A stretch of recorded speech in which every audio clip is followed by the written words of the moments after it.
Get your reactions ready. The live portion of the show will begin in just a moment. Today is Sunday, July 2nd, and it's the rubber game between the Yankees and the Cardinals. Gerrit Cole was on the mound looking for win number 9 on the season, but he was matched up against an old friend. My recap, your reactions, coming up next. This is NYY Recaps. Welcome to Yankee Stadium. Just when they thought I was out, they pull me back in.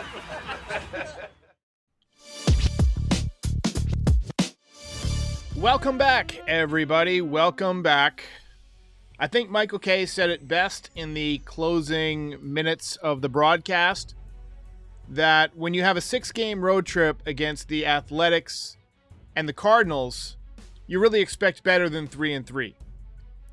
These are not great teams, especially the Athletics. You really should have swept the Athletics. But overall, you have to consider this a disappointing road trip. And coming into this game, the Yankees were 9.5 games back. They're now 10 games back. And you've got a 4-game set coming up with the Baltimore Orioles. And that is going to be crucial. I think what happens over these next 4 games is going to be a huge indicator of what the Yankees do at the trade deadline and really their division chances. So, look, disappointing day to be a fan. It was a very, very hot day across the country.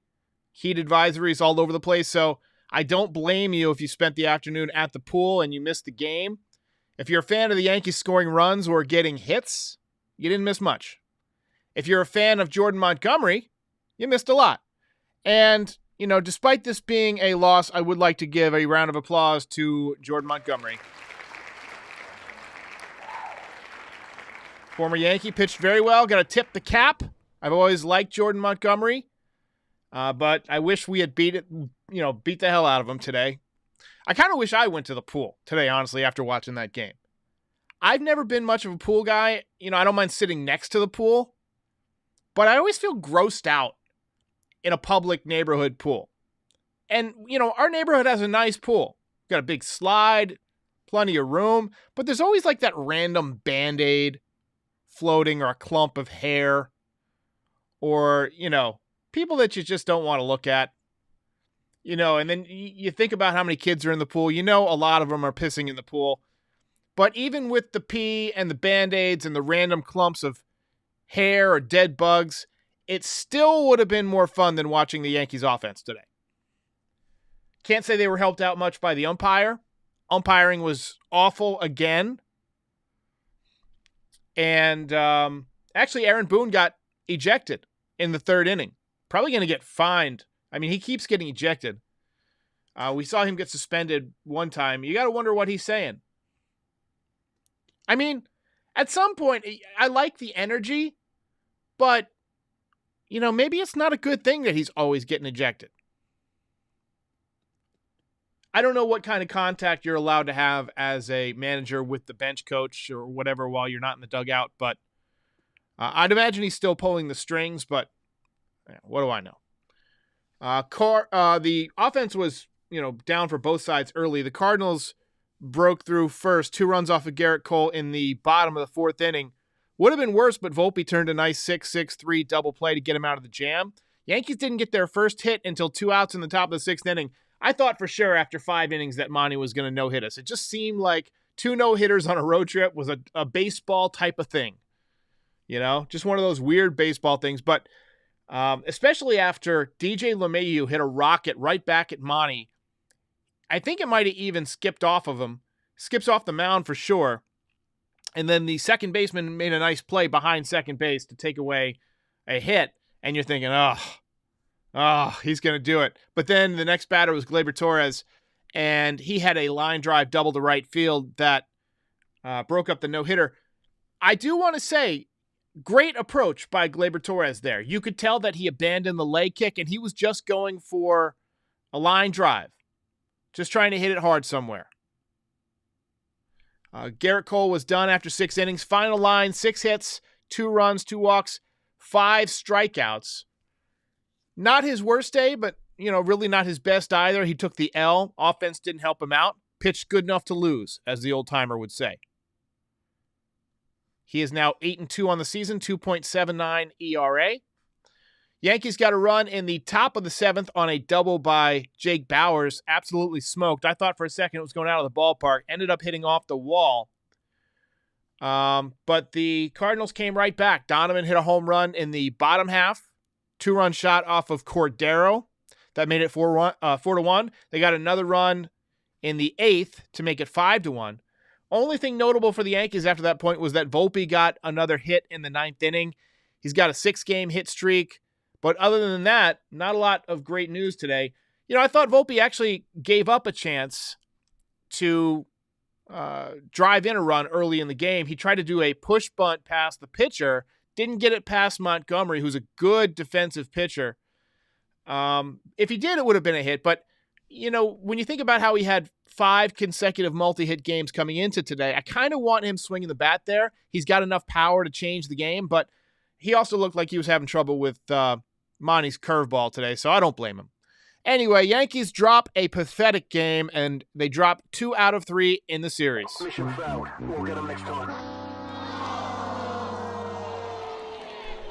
Jeffrey Cole says, does anyone think this was a good trade? He's referring to the Jordan Montgomery for Harrison Bader deal.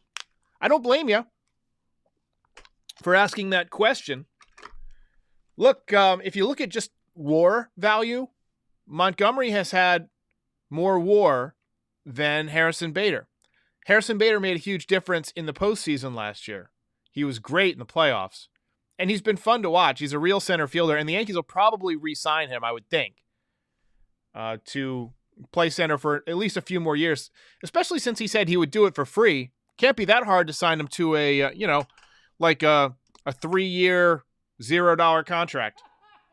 I mean, he said he would do it. Anyway, so today I want to take your reactions, questions, all that stuff, but we will probably wrap early just because there's not a lot to talk about in this game. So 15, 18 minutes, something like that. YOLO says, when they use the opposite field, our hitters look good. If they try to pull everything, nothing good happens. Yeah, that seems to make sense. I think that naturally the Yankees are trying to hit home runs as a home run hitting team. And in general, it's easier to hit a home run to the pull field than to the opposite field. So you see a lot of guys open up those hips and try and lift and separate. But, when the Yankees are fun to watch, it's when they're hitting line drives all over the ballpark. And I really wish that they would take more of a line drive approach as a team. I love watching Volpe the last couple of weeks because he's been hitting line drives line to line. Pitch him outside, he's hitting it hard to right field. Throw it inside, he's able to pull it through the 5.5 hole between third and short. They call that the 5.5 hole. I think it was actually Tony Gwynn who came up with that term. I could be wrong about that. He's the first person I heard use it because the positions as they're numbered, third base is 5, shortstop is 6. So they call it the 5.5 hole. And I love that term. It's a great baseball term. But you see Volpe rip a lot of line drives through that part of the field. I think DJ LeMahieu, despite, going 0 for 4 today, now hitting .225, just 4 points higher than Volpe. And that's unbelievable to me how far LeMahieu has sunken. I thought he's hit some balls hard lately. Torres, like I mentioned, had a good at bat today. Stanton, another terrible game. 0 for 3. We've proven one thing. He can hit the Oakland A's. He can hit the Oakland A's pitchers. But you put him up against anybody else, he seems to be having a tough time.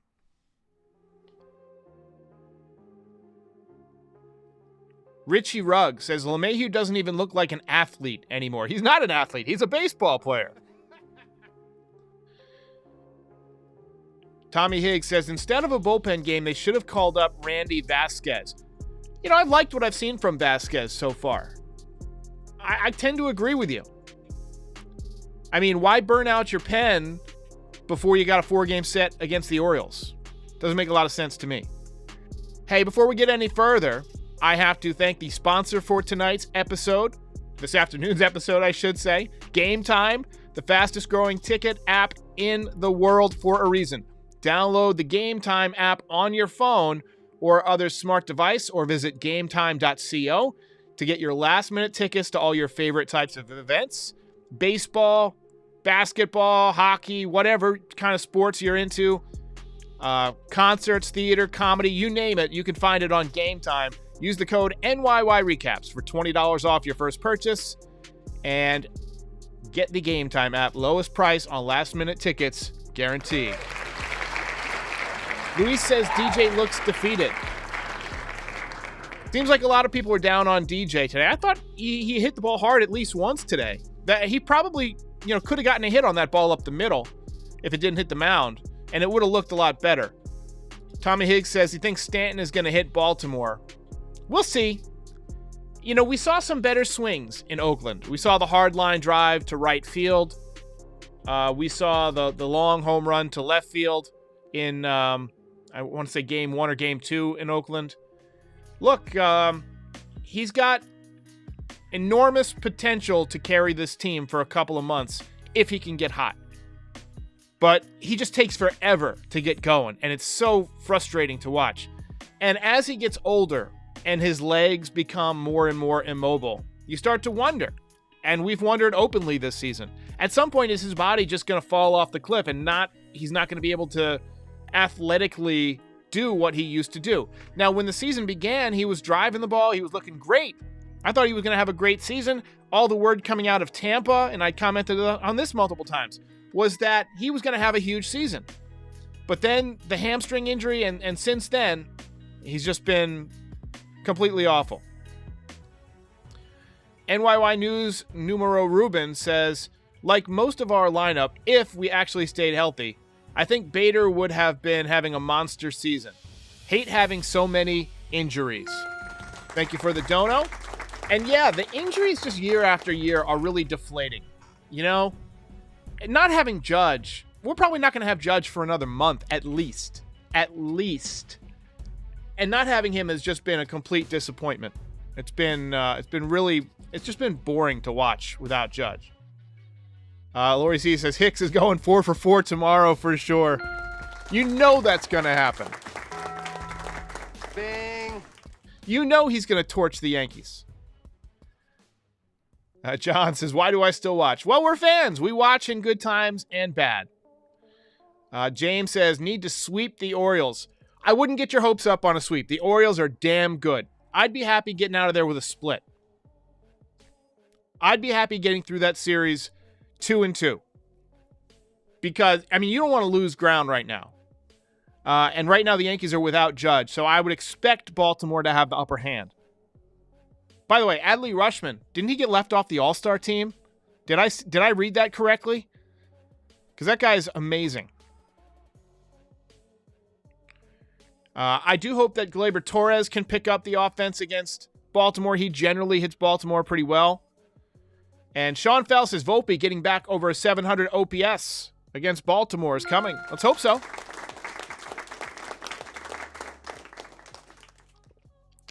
I think he's due for a long ball, if you believe in due. He hasn't hit a home run recently, but he's been hitting a lot of line drives.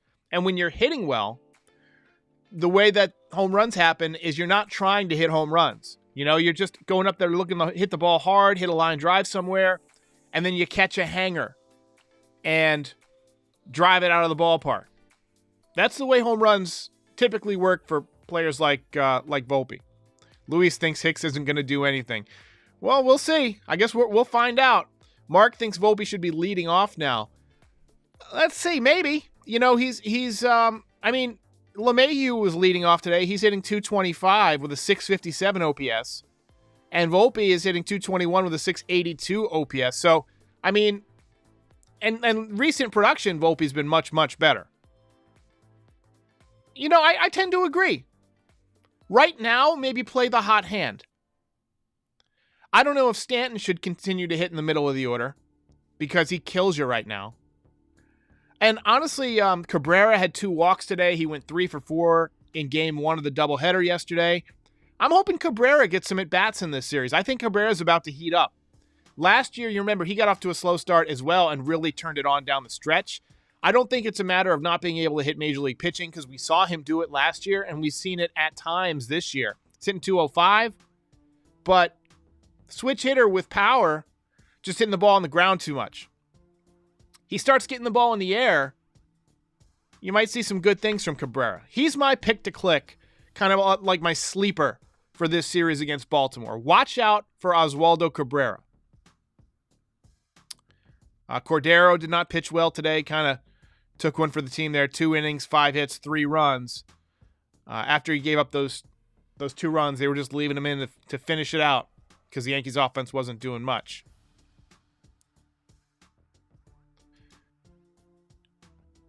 Christopher Cancel says, "Hey Derek, were you wrong about having Booney ejected would fire up the team? Just curious. Were you wrong about having Booney ejected?" I don't remember saying that Boone being ejected would fire up the team. I mean, I can see how it could. I know Girardi getting ejected used to fire up the team. It doesn't seem to do it for Boone. Maybe that's why he gets ejected all the time. He's trying to fire up his guys. If the guys require you to get ejected once every few days in order to be fired up, I think that's a real problem. But anyway, Louis said he'd also be happy with a split. Game over, man. It's game over. We're gonna get out of here.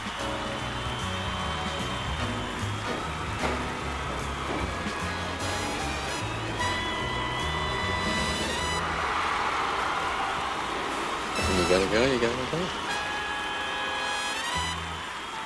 Gary says, make Stanton a pinch hit guy only. That'd be interesting. I mean, I don't think it's going to happen. He's going to continue to get at bats just because he's got that offensive potential and the contract. But I worry.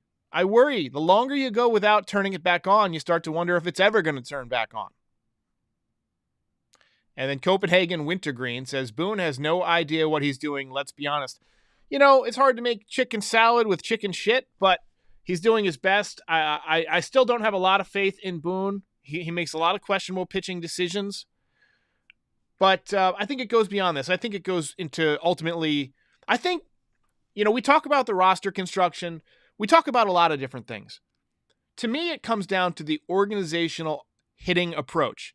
Because no matter how many hitting coaches we fire, we always seem to suck at hitting. I think whatever the approach is, whatever the fundamental, I guess, principle that they're trying to build their organizational hitting strategy upon seems to be wrong. Whether it's, you know, max exit velo, launch angle, whatever they're looking at isn't working. I don't, you know, I'm trying to think of the right way to say this. Luis Ariz is, I don't even know what he's hitting. He's hitting around probably 400 still. Let me just pull him up on Baseball Savant. Luis Ariz.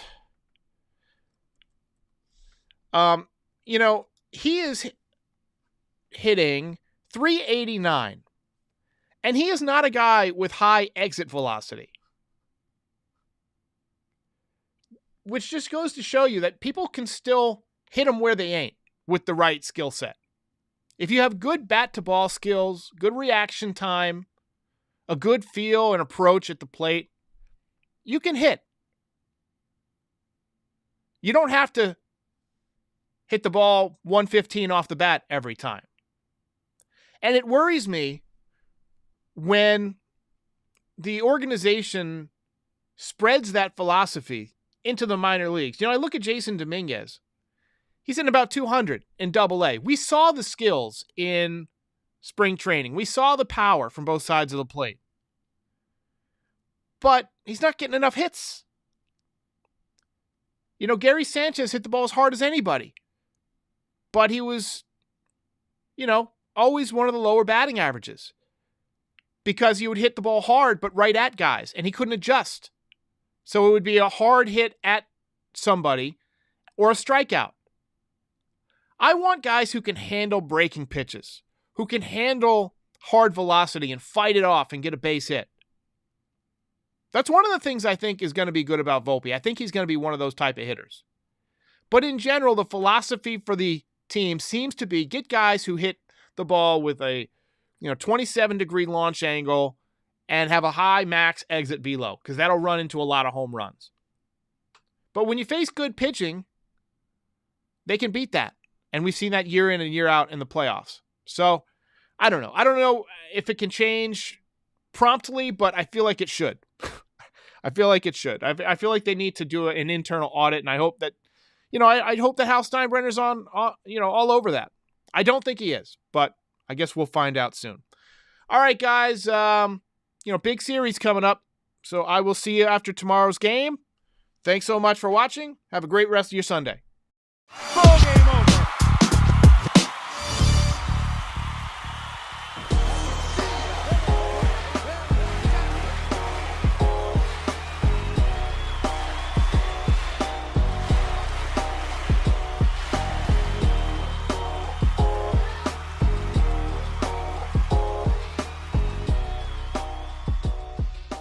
Most impressive.